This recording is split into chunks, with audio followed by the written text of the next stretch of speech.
Do you know who the world's leading plumbing provider is? Welcome to the Fervent Four. Did you know that only that's 4% of businesses ever cross the annual $1 million revenue mark? What's up, everyone? I'm Zack Miller, author of Anomaly. And with me today, I have my co-host, Tim Ryan, lead man at startwheel.org.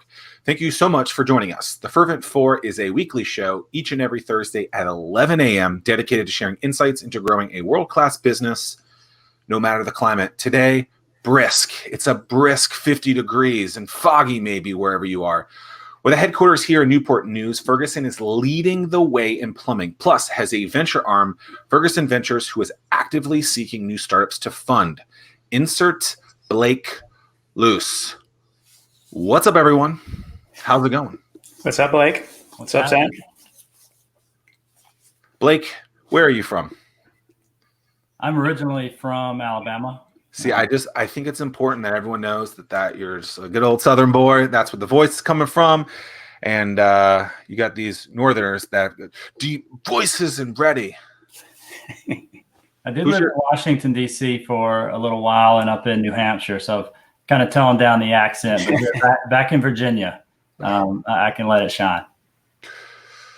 So what got you into the world of kind of business startups? Because I think it's something that maybe 10, 12 years ago wasn't super popular. You know, I think the world, well, actually, let me ask you this first. Blake, how old are you?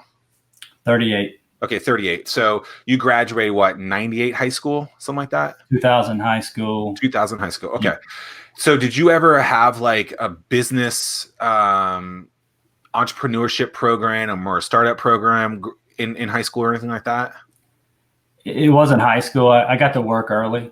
I mean, I started working at 14, and then I worked at a restaurant at 16 through college. So, you know, really understanding the importance of a customer coming and having a face-to-face interaction with a customer, and how having that customer come back each and every day, each and every week was the lifeblood of a company. So I think I got into business and really thinking about entrepreneurship and how you build a business through working throughout high school and college. Very interesting. At 14, what was the gig? I was cleaning up a gym and babysitting the kids of the owners of the gym. There you go. Not luxurious in the lightest. What I was getting at is, you know, up until maybe 2010, Shark Tank wasn't Shark Tank wasn't around. Entrepreneurship wasn't that great. A few weeks ago, we had students from the Entrepreneurship Academy at Kempsville, and even the teachers there, entrepreneurship wasn't this thing that was really glorified and really pushed out the way that it is probably in the last decade. And so what other than getting into the nitty gritty of you doing that at 14, babysitting, cleaning stuff, you just felt like that was something that you wanted to explore more? Or how did business and entrepreneurship become a thing that you wanted to explore and be a part of for the better part of your life? Yeah, I joined Ferguson right out of college. So I've been at Ferguson for 15 years. And so that is a company, Ferguson is a company that's very entrepreneurial at heart, entrepreneurial spirit. You know, as an associate, you've got a lot of reign to service the customer, to come up with new ideas, to continue to service that customer better. And it really ingrained that entrepreneurial spirit in me, just coming out of school and working at Ferguson.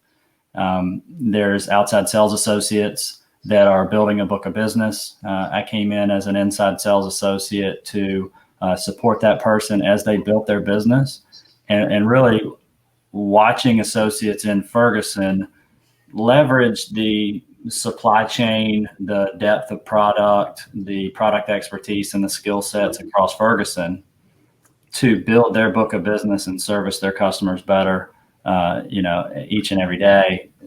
Helped me understand what business was and why having an entrepreneurial spirit is important. How'd you find Ferguson, or how'd they find you? Job fair. My brother said, "Hey, there's a company called Ferguson, and when you're coming out of school, you need to get in and have a really good first 2 to 5 years. Find companies with a good management trainee program And then from there, sky's the limit. But I found that sky within Ferguson. So I haven't left. Wow. And so you were at Auburn then. Ferguson, headquartered Newport News, invested in being down there. And what city is Auburn in? Alabama. Come on, Zack. Auburn, Alabama. Oh, that's the city?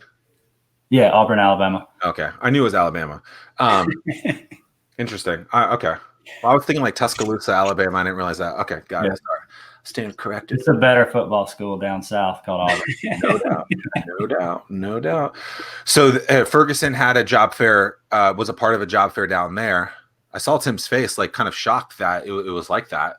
Like, why shocked in that face, Tim?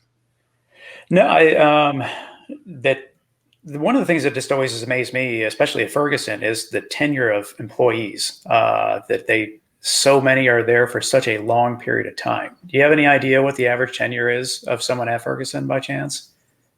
I couldn't tell you average, but I talk to people that have been here 40 years. I see people 45 years. So, I like to say that 15 years is just getting started. Yeah, and so I mean that's the first thing that I think of is that would come to culture, that that Ferguson's doing something right within the culture to keep people that long. Yeah, we've got the best leadership in the industry, and you're empowered to go get things done within Ferguson. And so, we recruit heavily out of colleges. So we're recruiting heavily into our sales organization, and our sales organization is coast to coast. So a little over 1,400 branches, 250 showrooms that are in every state in the U.S. And so feeding that system with high quality professionals coming out of colleges has been a good recipe for Ferguson. And so they're heavily recruiting college campuses. I would think that when I was in school, I didn't have a job fair, or maybe I did, and I just didn't attend it. That's probably what actually happened. I wouldn't have thought to do this now or then, but now I would think about it. I was asking like how long have people stayed? And then when you could say 15 to 40 years as the recruiter there or the person at the job fair, hearing that would cement that, hey, this is a good company, where I think a lot of people probably have a ton of turnover, especially with kids getting out of school. Do you remember what lured you to go to Ferguson when you were there? Like what helped commit you to want to move halfway across the country to Virginia? Yeah, well, I moved into Washington, D.C., Beltsville, Maryland. So it was a trainee program. What I really liked about Ferguson was they had a set path. So you didn't just come in and do a job. You came in and learned the business. So with Ferguson, you start out in the warehouse. You're picking orders for 2 weeks. Then you go to shipping. You go to returns. You go to the counter. Then you go into inside sales. So that was the path that I took. And when you're in inside sales and you're trying to make things happen for a customer, you need to have relationships with the people picking the tickets. You need to have relationships with the people shipping so that you can make sure your customers are taken care of.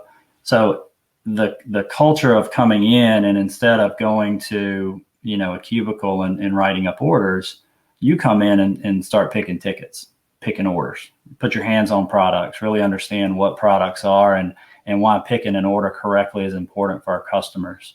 And then why shipping it and having everything delivered and no back orders. You really start to understand the people that make the company work, from the warehouse all the way through branch operations and sales. So that's what I liked about Ferguson, was it was a end-to-end business training and experience.